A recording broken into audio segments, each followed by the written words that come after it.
السلام عليكم ورحمة الله وبركاته. آه، احنا طالع عينينا الأيام دي، معلش عشان خاطر البرنامج إن شاء الله يوم الجمعة اللي جاية بإذن الله، إن شاء الله الساعة 11 ونص على قناة المحور. عايز بس أقول كلمتين، أنا مش لايف مش طويل، عايز أقول بس كلمتين. مبروك للنادي الأهلي، مبروك الفوز على وادي دجلة، مباراة صعبة. الحصول على 3 نقاط شيء مهم جدا، وهارد لك لنادي وادي دجلة. ولكن هنا السؤال بس اللي عايز أطرحه، لو انتوا بتكلموني شخصيا عن ضربتين الجزاء اللي تم احتسابهم من قبل كابتن احمد الغندور، انا شايف ان الكرة الاولانية بتاعت رمضان صبحي لا الا بتتحسب فاول لرمضان صبحي من خارج ضربة حرة مباشرة. يعني لو فيها محاولات ان هو يعيقه، ولكن هو اداله الادفانتج. دخل رمضان صبحي، زق رضا لاعب وادي دجلة زقة واضحة جدا، والحكم طنش الزقه الاولانيه وحسب الشده الثانيه لصالح رمضان صبحي، واحتسبها ضربه جزاء رغم انها كانت قدام عينه. هو طبعا كابتن احمد غندور ما يرجع برضه هو يبرر لنا ويفهمنا ليه ما احتسبش دفعه رمضان صبحي لظهر رضا لاعب وادي دجله، ما احتسبهاش ليه فاول على رمضان صبحي واحتسبها ضربه جزاء. نمره اتنين، ضربه الجزاء اللي على الشناوي، بغض النظر قد تكون في تهور مش تهور، تقديريه مش تقديريه، من وجهه نظري برضو انا كخالد الغندوري مش شايف انها مش ضربه جزاء يعني. وجهه نظري انها عاديه وممكن تعدي وما تتحسبش يعني. ممكن حاجه تاني يحسبها. لكن طبعا في قانون كرة القدم على ما افهم وعلى ما انا اتعلمت كورة كده يعني، ان لو في فاول، يعني مثلا لاعب جاب جون بس جون اوف سايد، ف وهي بتتباص كانت اوف سايد، فالحكم بيقول لا اصل الكره اوف سايد فمش هينفع تتحسب جون عشان الاوف سايد كان سابق الجون. بالظبط كده ضربة جزاء، لو انا عملت فاول وبعد كده جه حد عمل عليا فاول، فطبعا بيتحسب الفاول الاولاني اللي عليا. زي بالظبط كده ماتش الترجي ازارو دفع لعيب وبعد كده تم احتساب الكره اللي بعد كده، ساعتها كان في الفار يعني. فدي فده السؤال.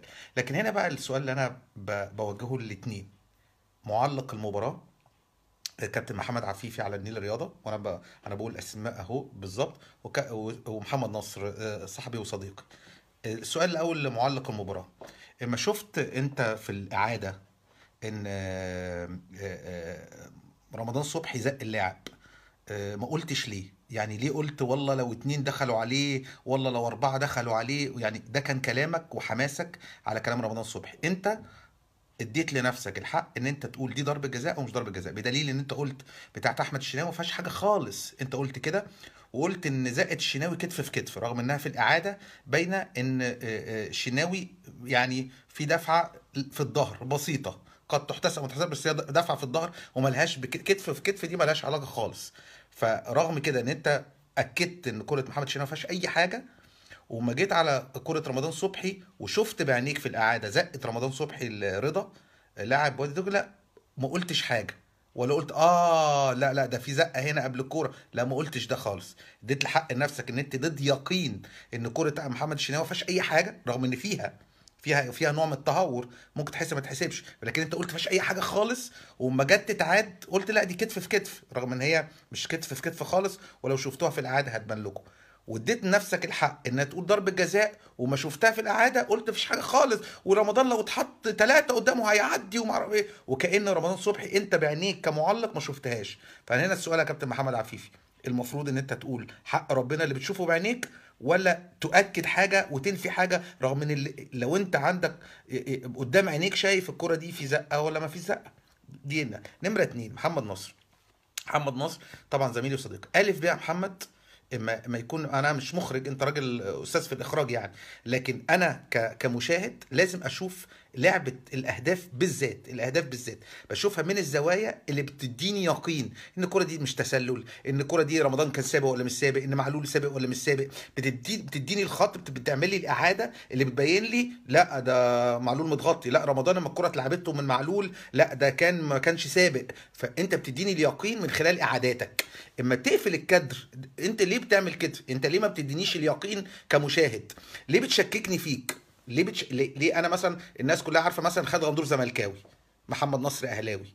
طيب محمد نصر في عفيفي معروف كمعلق انه اهلاوي، احمد الطيب بيتقال انه زملكاوي رغم ان هو بيقول ان انا بشجع الاسماعيلي او السويس، لكن تعليقاته تبين ان هو زملكاوي نوعا ما.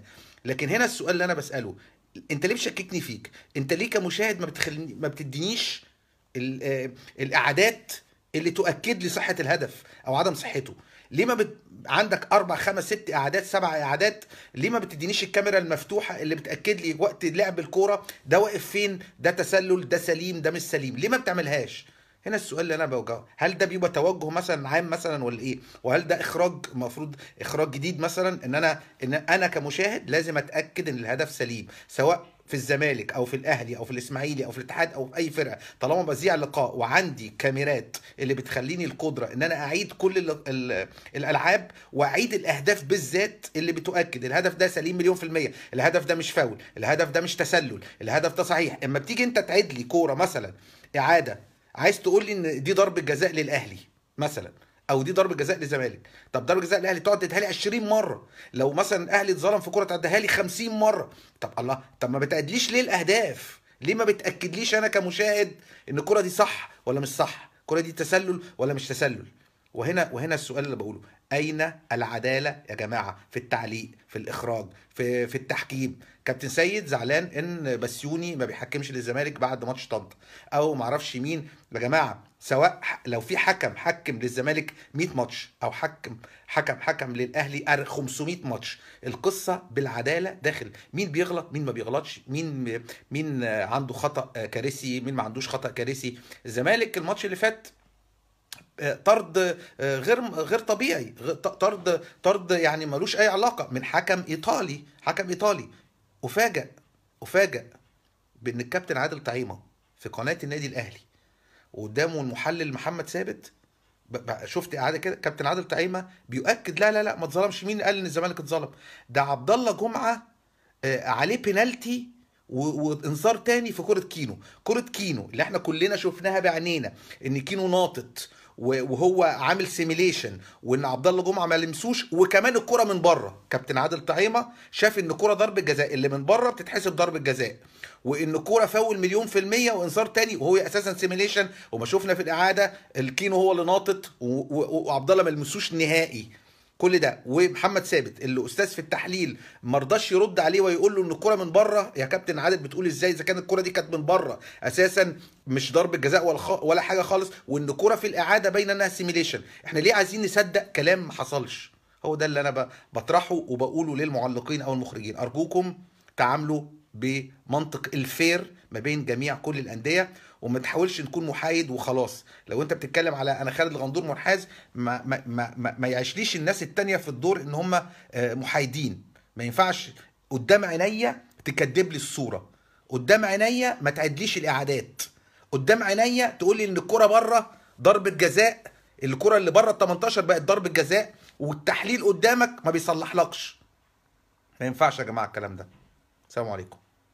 قلت كده، وقلت ان زائد الشناوي كتف في كتف، رغم انها في الاعاده باينه ان الشناوي يعني في دفعه في الظهر بسيطه قد تحتسب وتحتسب، بس هي دفعه في الظهر وملهاش كتف في كتف، دي ملهاش علاقه خالص. فرغم كده ان انت اكدت ان كره محمد شناوي ما فيهاش اي حاجه، وما جيت على كره رمضان صبحي وشفت بعينيك في الاعاده زقت رمضان صبحي الرضا لاعب وادي دجله، لا ما قلتش حاجه، ولا قلت لا لا ده في زقه هنا قبل الكوره، لا ما قلتش ده خالص. اديت لحق نفسك ان انت ضد يقين ان كوره محمد الشناوي ما فيهاش اي حاجه، رغم ان فيها نوع من التهور، ممكن تحسب ما تحسبش، لكن انت قلت ما فيهاش اي حاجه خالص. وما جت تتعاد قلت لا دي كتف في كتف، رغم ان هي مش كتف في كتف خالص، ولو شفتوها في الاعاده هتبان لكم. واديت لنفسك الحق انها تقول ضربه جزاء، وما شفتها في الاعاده قلت مفيش حاجه خالص، ورمضان لو اتحط 3 قدامه هيعدي وما اعرف ايه، وكأن رمضان صبحي انت بعينيك كمعلق ما شفتهاش. فهنا السؤال يا كابتن محمد عفيفي، المفروض ان انت تقول حق ربنا اللي بتشوفه بعينيك، ولا تؤكد حاجه وتنفي حاجه، رغم ان لو انت عندك قدام عينيك شايف الكره دي في زقه ولا ما في زقه؟ دي نمره 2. محمد نصر طبعا زميلي وصديقي، الف ب يا محمد، اما يكون انا مش مخرج، انت راجل استاذ في الاخراج يعني، لكن انا كمشاهد لازم اشوف لعبة الاهداف بالذات، الاهداف بالذات بشوفها من الزوايا اللي بتديني يقين ان الكرة دي مش تسلل، ان الكرة دي رمضان كان سابق ولا مش سابق، ان معلول سابق ولا مش سابق. بتديني الخط، بتعمل لي الاعادة اللي بتبين لي لا ده معلول متغطي، لا رمضان لما الكرة اتلعبته من معلول لا ده ما كانش سابق. فانت بتديني اليقين من خلال اعاداتك. اما تقفل الكادر، انت ليه بتعمل كده؟ انت ليه ما بتدينيش اليقين كمشاهد؟ ليه بتشكك؟